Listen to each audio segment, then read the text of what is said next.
to talk to you about something that has yet to happen in large part, and two things that we're doing in our lodge related to visitations. As Gerb mentioned, we just had a visitation with North Star, and that was pretty momentous for us for a couple different reasons. It's been, Ted could probably check me on this, but it's about 10 years ago, I think, that we had mutual recognition of the jurisdictions. So up until about 10, 12 years ago, the grant... Was it? Yeah, we didn't have a full recognition of the Prince Hall Grand Lodge of Michigan, and this is true throughout the country. There were jurisdictions that were going through this process. But now the Grand Lodge of Michigan recognizes Prince Hall as another Grand Lodge, and they're very closely related. There's still some things that have to be done. If you want to visit a Prince Hall Lodge, you have to be sort of invited into it. But one thing that I've always wanted to do in that whole time was to have a visitation between a Blue Lodge here and North Star, since they meet in the building. It's like two people that have known each other for a long time and lived next door to each other or even in the same house but never really gotten together for a meal. So what we did is we started talking to their lodge about as far back as February about the idea of having them come into our lodge on a night that we were doing a degree. We decided to do it the night we were doing the second degree, or the Fellowcraft Degree, because there were some special things that we do as part of that ceremony. We thought they might enjoy it. So letters were exchanged. There's a lot of Masonic formality. I'll tell you a little bit more about Masonic formality with some of the other visitations that we're planning, because they involve lodges outside of the state of Michigan, which opens up a whole process. But we exchanged letters to each other expressing the interest of our lodge, having their lodge visit us. They expressed positively back to us. We sort of exchanged emissaries and worked out that last Thursday was when we were going to get together. And it was a huge meeting. If anyone was there, we filled the lodge up and had really solid sidelines, and we put together a really nice banquet afterwards, and it was good. It was just a good vibe, and something that we hope that is either reciprocated or repeated. Either we visit North Star at some point in the future, or maybe we have them come back in 2014. And what's been happening along the same time is there are 3 visitations that I've always wanted to see happen with my lodge, and one of them involves, actually almost all of them involve our predecessor lodge. For those of you that don't know, in the early 2000s, Malta Lodge, which was the Friday night lodge, merged with Doric Lodge, which was the Thursday night lodge, to make the current Doric Lodge. Malta had an amazing tradition with a lodge in Paterson, Ontario, where they would exchange fraternal visitations. Paterson would come here, Malta would go there, and vice versa, and it would continue for a long time. And they did some amazing stuff, including doing a Masonic degree in the gypsum mines underneath the city. And when one past master told me that it was the only time he's ever worn long johns underneath his tuxedo, because everything is kind of a certain temperature down there. And we have some pictures of that. But it was a really long-standing tradition. What I'm actually holding in my hand is the traveling trophy from that visitation, and it has 2 panels on it. I'll pass this around. One is for Malta Lodge visits to Paterson Lodge, which started in 1975, and I won't tell you what year I was born, but it was really close to that. So this goes back the life of my time. And there's some names on here that a lot of people might recognize: Clay Ziderhook, Ed Kavanaugh, Bill Crothers, Rob Clowwaiter, Mark Baldwin, Bill Minch, all masters on our side, and then next to them were the masters of Paterson Lodge. On the opposite side is Paterson Lodge coming here to Malta, which started in '76, and some of the same kind of names are on there: Clowwaiter, Earl Bills, Perschbacher, Tom Mitchell, lots of different people. This is in our possession because the last visitation was the one in which Malta took possession of this, and a lot happened. Malta was sort of on the back end of its life cycle as a lodge, and as was Paterson. And so both lodges about the same time underwent mergers. And there is a lodge in Paterson, Ontario now that is still Paterson Lodge that is sort of seen a resurgence, just like the lodge that Malta merged into.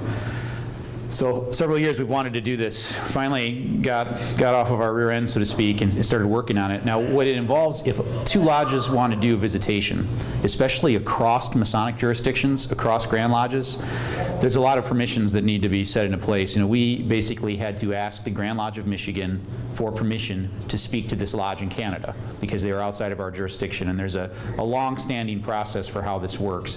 What we've been really lucky with is we were granted permission, and in order to do that, we ask the Grand Lodge, and they in turn contact the other Grand Lodge and say a lodge in our jurisdiction wants to talk to a lodge in your jurisdiction. It's very formulaic, and it's very set out. There's a process for it. We were lucky enough recently to gain, it was just right around summertime, gain permission to communicate openly between the two lodges. So the two Grand Lodges said, we'd love to see you work in a direction of reestablishing this connection, and please continue communicating. And as we continue to communicate, we'll eventually reach a point where the visitation will happen, and then that will be a whole other series of communications between Grand Lodges to get that approved. What we're going to do is we're going to go to Patterson, and our goal is to go there next year and do a visitation with them. And we're in the early stages of communicating that. We're communicating those ideas with them right now about what that would involve, and the idea being that we would have them return the following year and restart the several years that this trophy represents. So I'll pass that around so you can see it. Thank you. And it's a pretty impressive gavel when you get into it. That started us on a road of talking about what other visitations would we like to go and do. And there's something that we have in our vault, also, if you will, a relic from Malta Lodge. It's a really beautiful carved box that includes a set of working tools within it. And there's a plaque on here that says, presented to Malta Lodge from Golden Rule Lodge number 726, AF and AM of Chicago, Illinois, in Grand Rapids, Michigan, June 22nd, 1935. So when you find a relic like this, and you're lucky enough to have, I'll pass this around too, it's not very fragile, but just be careful with it, the items in it are loose. When you find an item like this, one thing that you do is, one thing that we're lucky to have, most lodges are, is have a really good set of minutes. And this is the bound volume of Malta Lodge's minutes from 1932 to 1938, inclusive. And you can tell it was a pretty busy 6-year period. And one thing that we're really lucky about, Malta had a secretary for about 20 years that was a very eloquent minutes writer. From a historian standpoint, this is a wonderful set of minutes. Doric had a secretary who was a wonderful man who had descended, I didn't know him personally, but had descended from our first master. And he was a very efficient secretary, and he was very brief in his minutes. So we have years of minutes that are just kind of like, the lodge opened and it closed, and like that, and that's all it says. But what I did is I went to this book and looked up June 22nd, 1935 in it. And I find that the lodge officers, this is a Saturday here in Grand Rapids, they opened up a special communication for the purpose of entertaining the officers and members of Golden Rule 726 from Chicago. The visiting members arrived on their own train here on Saturday afternoon. They were shown around the city, and then at 6:30 p.m. they were assembled here in this building where there was a banquet in their honor. And then afterwards, they were conducted up to the amphitheater. So they did this degree work up in the amphitheater. And that was, even though the first floor blue room was pretty large, it was probably because of the number of people that were there that they conducted it there. And the Malta Lodge officers opened Lodge, and then they vacated their chairs for the Golden Rule officers, who sat and actually conferred the degree. So they conferred the degree as it was done in Chicago for the benefit of one of our candidates. And that candidate was Robert V. Twining. To tell you how busy Lodge was back then, if you look the day before on Friday, which was their regular meeting night, Malta did a Master Mason degree for 5 guys. But they also examined Robert Twining for his Master Mason degree. So the next day, after doing a Master Mason degree for 5 guys, Chicago came up and did one for this candidate. The only thing that's missing here is there's nothing in the prior minutes that explain the connection. And I looked at the names, and I can't understand exactly what the connection was between the two lodges. No doubt somebody from Chicago or somebody from Grand Rapids, and they built the relationship. So what I kind of presented to the officers of the lodge earlier this year is 3 visitations. You've heard about the first one, which is Canada. The second one would be in 2015, and it would be to make contact through the Grand Lodge of Michigan and the Grand Lodge of Illinois with Golden Rule Lodge, which I did learn through a little online investigating no longer exists. It's merged into another lodge, which is still down in the Chicago area. So what we just did is did the same thing we did with Canada. We wrote to the Grand Lodge of Michigan and the Grand Secretary, requested permission to communicate with that lodge. Came back a little differently than Canada. The Grand Lodge of Illinois would like us to follow the normal decorum, so that means that all of our communications will go from our secretary to the Grand Secretary, so that he can give it to their Grand Secretary, so he can give it to that lodge. And that's okay. It's 2015, so we have time to communicate that way. It's no problem, you know. And I also understand because, you know, the Grand Lodges do need to be able to know about what's going on between lodges from different jurisdictions.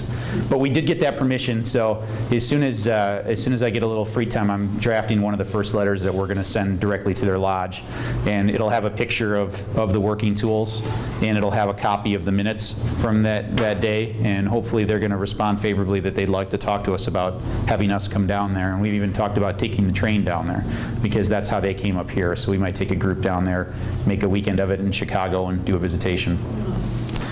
So that's 2 of 3. The 3 of 3, the last visitation, and we're still waiting for word back from the Grand Lodge of Michigan on this, would be in 2016.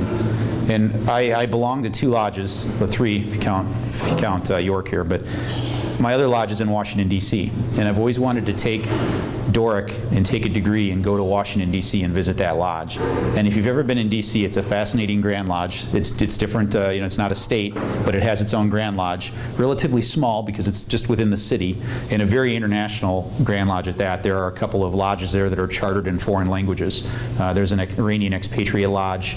There's a couple lodges that are that speak Portuguese, and it's a really fascinating place. And every lodge there has history that just kind of amazes you. One of the prominent members of my lodge was John Philip Sousa. So every year they have a John Philip Sousa Day. The Marine Corps band, the entire Marine Corps band, comes to lodge and performs, and they celebrate John Philip Sousa. And a lot of the lodges out there own artifacts that were, you know, either belonged to some of the founding fathers. A couple of the lodge jewels and the Grand Lodge jewel were made by Paul Revere. So it's just a really amazing jurisdiction. So what we're waiting on is final approval from the DC and Michigan Grand Lodge to communicate with my lodge out there, Hiram Tacoma 10. And the plan would be to go out there, take our degree team, if we could get all the approvals for that, do a degree, and then really make a Masonic trip out of it, go to the House of the Temple, which is the Scottish Rite headquarters for the Southern Jurisdiction. It's in DC, and then also go to Alexandria and see the George Washington National Masonic Memorial. What we're hoping for is we can get that discussion going soon enough that we can set a date now, and our membership can start thinking about their travel plans 2 years out, which would allow us to take a really strong contingent. Whether we're really hoping that the Canada trip creates reciprocity, whether or not the Chicago trip and the Washington, D.C. trip create return visits to our jurisdiction, we're not sure yet. We'll let those lodges determine that. But we'd like to travel down to Chicago and do degree work and present them that set of working tools that they gave us in the 30s as a gift to them for that visitation. So those are 3 things that we're working on, a 3-year plan as far as visitations outside of our jurisdiction. We have one last thing that I'd like to share with you that we're in the very early stages of and doing a lot of lifting over the next 2 months on. In talking with the incoming master, Mike Smith of Doric Lodge, we were talking about our degree work and what happened. Actually, Thursday was sort of a test of what we'd like to do. We have on the calendar 9 degrees next year that we will do, Enter Apprentices, Fellowcraft, Master Masons. And it's our intention, and we're communicating with lodges right now, to turn every single one of those degrees in a visitation to this building. So we are going to select 9 lodges and invite them to be a part of each and every one of our degrees. So every degree that Doric does next year would be a visitation from another lodge coming in and having time with us. And we have some ideas. We definitely want to have a visitation with Grand Rapids Lodge here in the building. There's a lodge in Ann Arbor that we're very interested in having a visitation with that we've kind of talked back and forth about in the past. We'd like to find maybe another lodge in the Detroit area that can make a trip over for maybe one of the shorter nights. And then we're looking at lodges that are in the outlying area around the temple. You know, many brothers that we know, brothers in this room, from some of those lodges, but each degree that we do next year would be a visitation. So we would have brothers come in, share the degree experience with us, have a banquet with us afterwards, and we're hoping that maybe that creates a series of visitations between our lodges and other lodges that are out there. Joan mentioned something earlier, right before I came up. She mentioned Kalamazoo Anchor, which is a very long-standing visitation that we've had that goes back more than 100 years. Its only pause was during, I think, the height of World War I. We didn't do a visitation 1 year. Otherwise, we've had a long-standing relationship where we go back and forth. In fact, my Fellowcraft degree about 14 years ago was done by Kalamazoo Anchor with Jerry Miller on the organ in the 6th floor Blue Room. So it's an old and special part of Masonry that still goes on, but I don't think lodges, and we didn't think that we were taking advantage of it enough. And that's why we want to do these 3 visitations out into other jurisdictions, and then also do a series of visitations next year just to sort of build the bond that we have with some of the lodges that are around us. So that's what we're working towards. If you've never been to a visitation, I'd really recommend that you come to one of the ones that we're doing next year. They're a great time. The other lodge comes in. Certainly the lodges from our jurisdiction here will probably be involved in some part of sharing the degree work with us that night. Whether they will confer it or we will confer it, we'll sort of sort that out. But there'll be a banquet afterwards, some toasting, and we're working right now on items like a keepsake that we will present, along on par with the working tools that we have here from Chicago, a keepsake that we would present to each of those lodges to memorialize their visitation to us. So that's what we're working on, and that's what we're going towards. I could talk more about visitations or any of these visitations. Does anybody have any questions before I go off in a couple directions? Or Canada, and there's a mic back here, so we can do the talk show thing and get you on the video. It's being recorded, so we'll share this I-12 visit with people that couldn't be here. Canada's going to be very interesting. Their tradition of coming here to visit us usually involved a stop off at the Detroit Masonic Temple on their way home. So they always sort of made a trip out of it, came to see us, went back to Canada. What we're hoping to do is, in a lot of these visitations, we're trying not to put any burden at all on the lodge that we're going to participate with. So we're offering to them, regardless of what the cycle was, that we will come to Canada for the first time and bring work over there, provided the Grand Lodges approve it. And it's very interesting because their lodge is in sort of a resurgence as well post-merger. So they're excited to have us, and they have shared with their membership that we're talking about this, and we're looking forward to doing that. And then when they come back, we really want to make it a big to-do. People are already talking that we want to do something on par with the gypsum mines, if not greater. So that's what we'll be shooting for with them. Did you have a question, brother? You got a microphone in your hand, or? No, he's just holding it? Okay. What we're hoping to do with Chicago is the same thing, travel down there, maybe make a weekend trip out of it, and do some shopping and look around Chicago a bit. And then Washington, D.C., I already mentioned, will be sort of a multi-day trip, which is a little more involved. We're trying to think of ways that we can make the experience for the local lodges coming to visit us more interesting as well. We might do some location degree work, provided we can get the permission to move the charter or do that sort of thing temporarily. We might include an outdoor degree next year. Talked about doing a degree maybe on a riverboat and doing some Masonic activities like that. So it wouldn't necessarily all be within our lodge.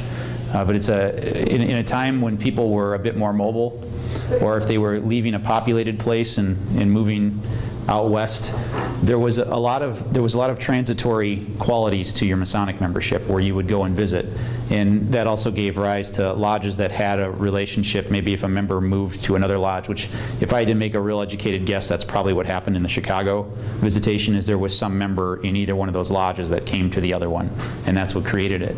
But that sort of led to these visitations, which is it's a fun time. The two lodges coming together. When a Canadian lodge visits a lodge, we actually put the flag of Canada up with our flag, because in a combined way. And in fact, there's a little piece in a ceremony, and I'm not betraying any secret here, where you say a flag of our country.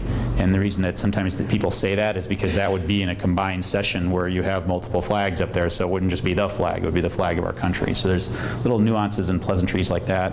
One thing that I found interesting in the Prince Hall visitation is we didn't have too much time to talk about the mechanics of the visitation, or didn't spend too much time talking about how things would go. But you can always tell if someone is from a place where maybe their words or their ritual is slightly different, because they see a lot of things very similar in the ritual that you do, either for the opening or for the degree.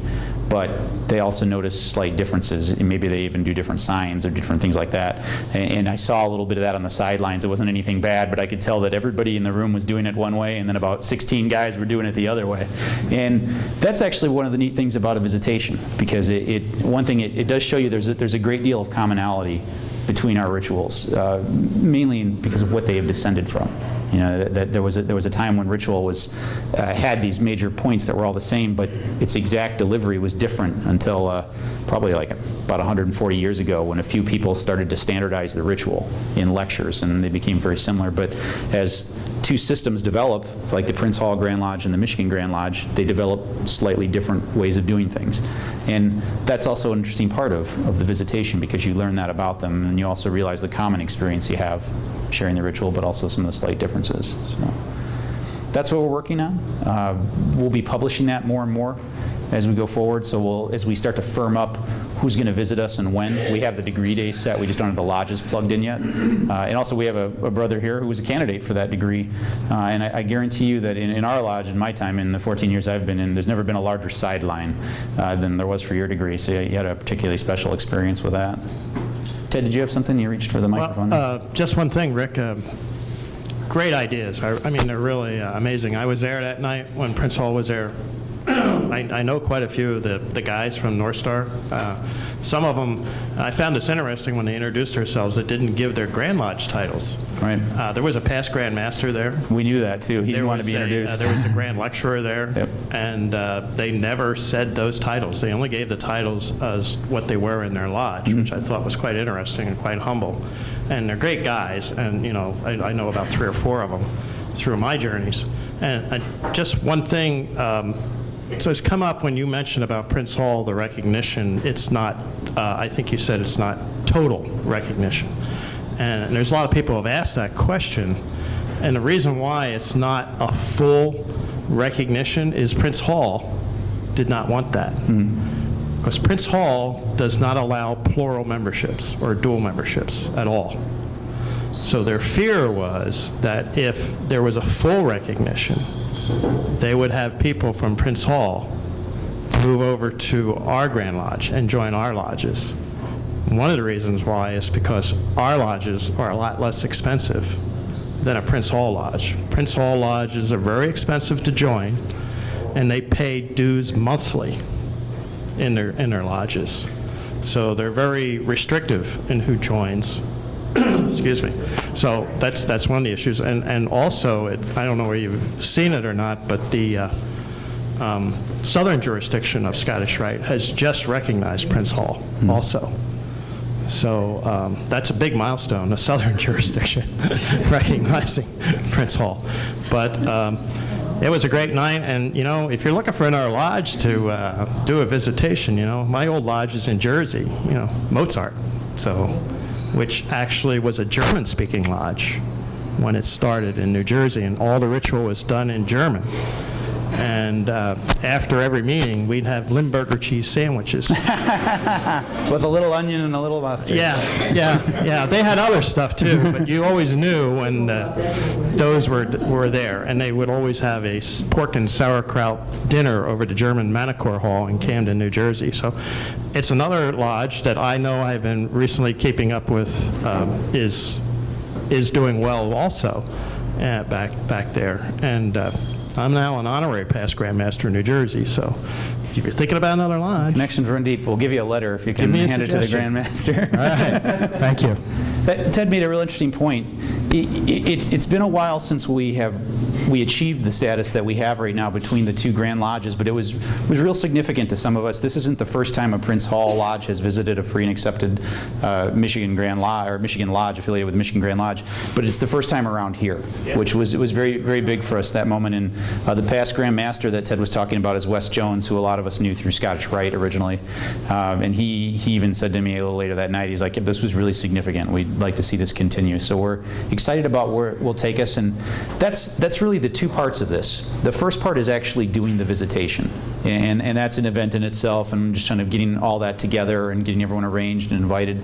The second part is what relationship goes forward between the 2 lodges and the members in that lodge, and that really is where the echoes of the event itself come in.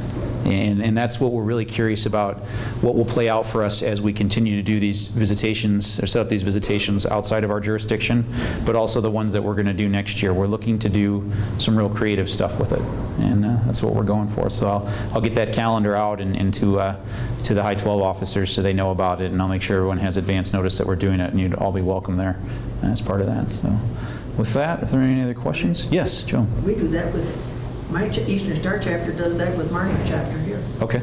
That you do a visitation with each other? We haven't actually been to theirs because they haven't invited us, but they come to our things. We do their they don't do refreshments after their meetings, but we do it for them once in a while. But they come to our other things. In fact, where the Grand Matron is from here. Okay. I didn't know that. Yeah. As a matter of fact, Paul Robinson was Grand Master of Prince Hall. It was my year, and Walt Wheeler made the comment that the first time he thinks he knows he can think of that 2 grandmasters from 2 separate jurisdictions. We're seated in the same place. Masonic temple. Yeah. And the Grand Matron also was over here too. I'd also put out a plug, if you happen to be active in a lodge that's in our area, let me know if you might have some interest in that, and we'll reach out to your officers and talk about it, because we have not finalized the list of who we're going to try and do visitations with next year, and they'll be happening throughout the year, so we have some time to set them up. So if you're interested in maybe connecting with our lodge through a visitation, let us know. But their Eastern Star Grand chapter is entirely different than ours. Is it? I had a lady that I knew that worked at a nursing home, and she'd been worthy matron, I think, probably 6 or 7 years in a row. But their grand chapter is different than ours. I don't need that. They can't hear me. Joan was just saying that their Eastern Star Grand Chapter is considerably different than the Grand Chapter of Michigan that they've experienced. I hope that I will be able to give you a report on how this is going, and at some point I'll share with you whether we've gotten anywhere with Chicago and Washington, D.C. With Washington, D.C., in some ways I could contact my own lodge and speak to them loosely, but to make sure that this is done properly, the lodge has to pursue that communication through the Grand Lodge as it should. So, well, that's how we'll do it.